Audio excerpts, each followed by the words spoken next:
سلام دوستای عزیزم، امیدوارم که حالتون مثل همیشه خوب باشه. ما الان در پارک ملت تهرانیم که تو قدیم بهش میگفتن پارک شاهنشاهی. میخوایم تو این ویدیو همونطور که به خیلیاتون قول داده بودیم بریم و این پارک قدیمی و بزرگ رو با هم دیگه ببینیم.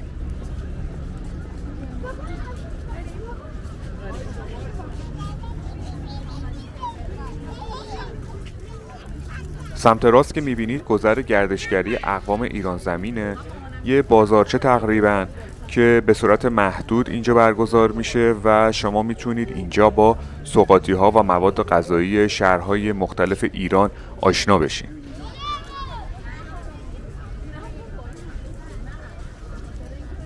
الان که دارم این ویدیو رو براتون میگیرم روز جمعه است و ساعت هم حدود 7:30 شب. میبینید که چقدر شلوغه. این پارک یکی از قدیمی ترین و بزرگترین پارک های تهرانه که مردم از جاهای مختلف برای تفریح و خوشگذرونی در روزهای پنجشنبه و جمعه بیشتر به این پارک میان.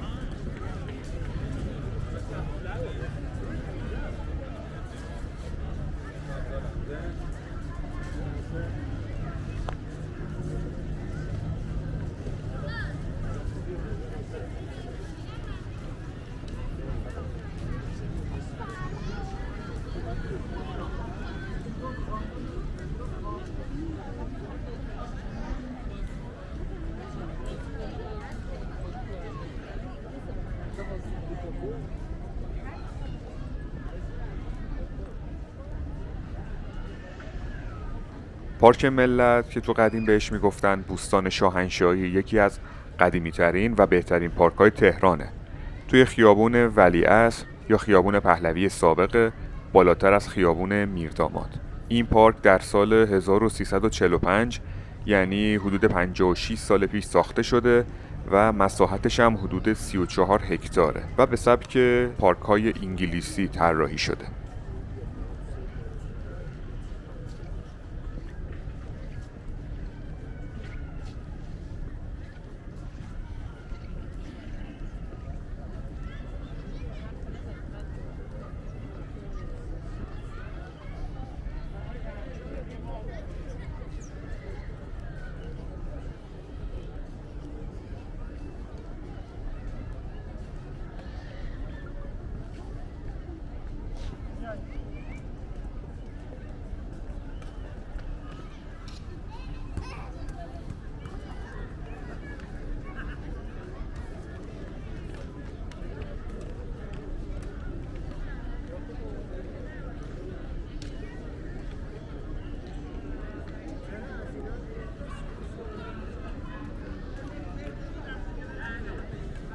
قبل از اینکه به وسیله این پله ها به دریاچه مصنوعی برسیم، اینجا یک سری مجسمه هستش که مجسمه مشاهیر و بزرگان ایرانیه که یک توضیح مختصری هم راجبش در پایینش گذاشته. مثلا این مجسمه ابن سینا یکی از پزشکان و ریاضیدانان معروف ایرانیه.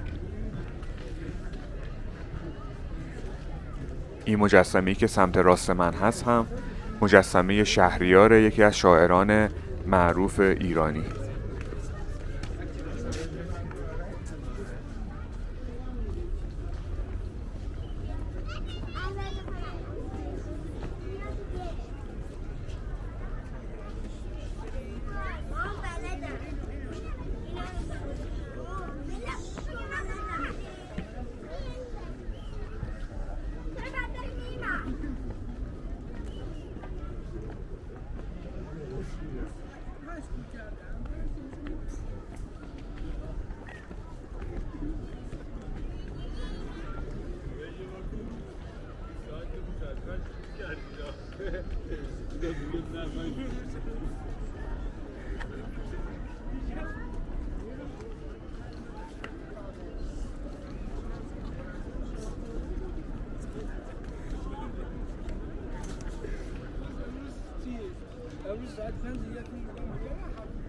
اینجا هم یکی از اصلی ترین جاهای پارک ملته که دریاچه مصنوعیه که میدونم خیلی ها مثل خودم از این محیط خیلی خاطره دارن.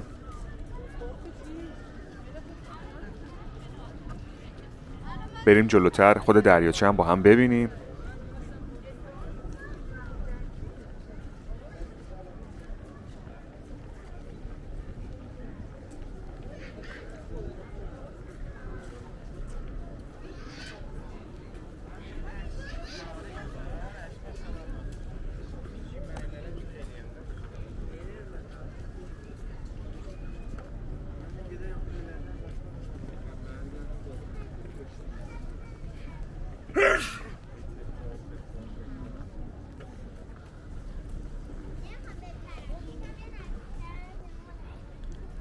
از اینجا دریاچه رو دارین میبینید.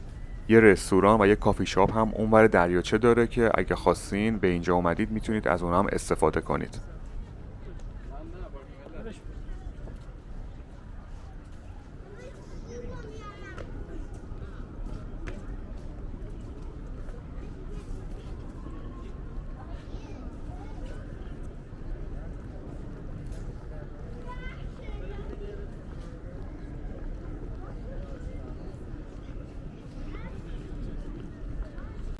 بریم قسمت‌های دیگه پارک هم با هم ببینیم. در کل این پارک حدود 120 نوع درخت و درختچه داره و از این نظر یکی از بهترین پارک‌های تهرانه.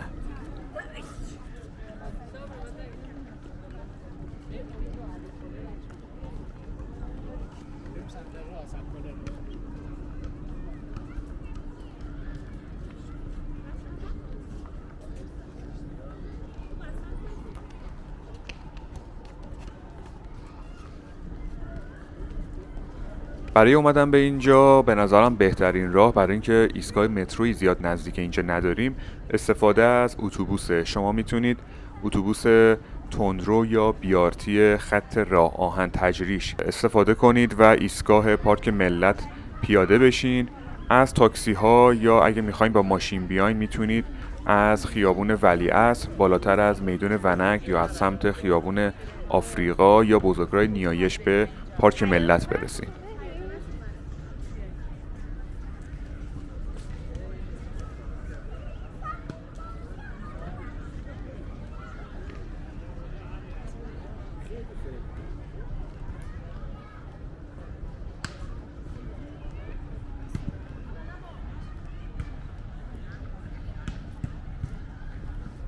دوستای عزیزم ببخشید اگه کیفیت فیلم برداری داره میاد پایین.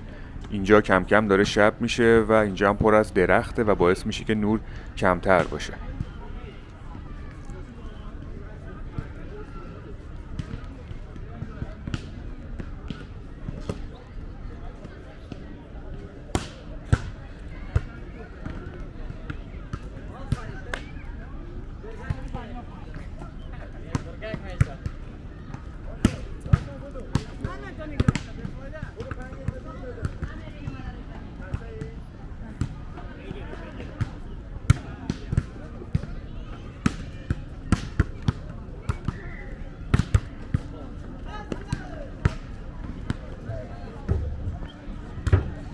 این پارک امکانات تفریحی خوبی هم داره مثل میز پینگ پونگ، فوتبال دستی، زمین بدمینتون، زمین والیبال، پیست اسکیت، سینما 4 بعدی و وسایل ورزشی که دارین میبینید و خیلی ها هم میبینید که میان و اینجا میشینن و بیشتر تو روزهای تعطیل میان از این محیط استفاده میکنن.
میدونی عزیزی باشی حالا تو نداری میتونم ببخشید همه رو اینجوری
دوستای عزیزم، خیلی ممنونم که مثل همیشه ما حمایت میکنید. خیلی ممنونم که این ویدیو رو هم نگاه کردید. حتما نظرتون رو راجع به پارک ملت به ما تو قسمت کامنت ها بگین. ما سعی کردیم قسمت های اصلی پارک ملت رو تو این ویدیو بهتون نشون بدیم. مثل همیشه براتون آرزوی شادی و موفقیت داریم. مثل همیشه مواظب خودتون باشین. تا ویدیو بعدی از شهر تهران و کشور ایران، خداحافظ.